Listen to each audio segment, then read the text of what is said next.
Hello po sa inyo mga ka-Chansky. Kung meron po tayong mga kahilingan o meron po tayong gustong i-manifest na hindi po nangyari-yari, na lagi pong may hadlang, na kahit alam nyo naman po sa inyong mga sarili na deserve nyo po ang mga bagay na yan na inyong hinihiling kay universe. So pwede nyo pong subukan ang isang ritual na ito na kung saan kung malakas po ang inyong paniniwala kayo po ay positibo ay ito po ay mangyayari. So kailangan kapag tayo po ay nagmamanifest ay talagang tayo po ay sure na talagang darating o ibibigay po sa atin. Hindi po ito imposible, especially po kung alam natin mga kasyansky na talagang deserve natin ang lahat ng bagay na ating hiniling kay universe. So dito po sa ating larawan or sa ating video, makikita nyo po, ito po ay isang sacred code number or ito po ay isang code number, magic number, na kung saan ito po ay malakas mag-attract ng swerte, lalo na po sa saping pananalapi or kung gusto po natin ng bagong sasakyan. Kumuha lamang po kayo ng isang maliit na malinis na papel mga kasyansky.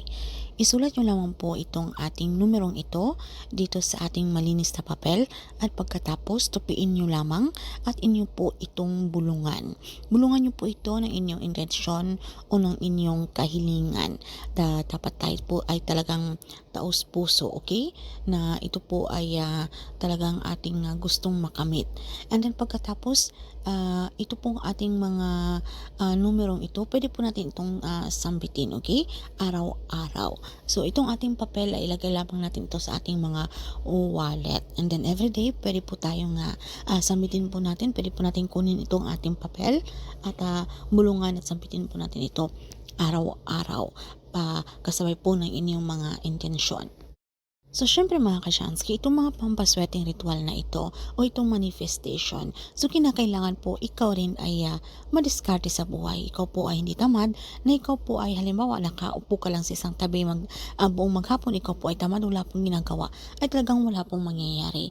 Pero ito po ay para sa mga taong nagsusumikap naman, madiskarte sa buhay, pero tila kaila po ng swerte. So, ginagawa po natin ang prosesong ito dahil pinaparating po natin kay universe na tayo po ay ready na makareceive ng blessings na yan. Na-deserve po natin yan. Dahil hindi din po natin alam na meron pong mga inggit sa paligid.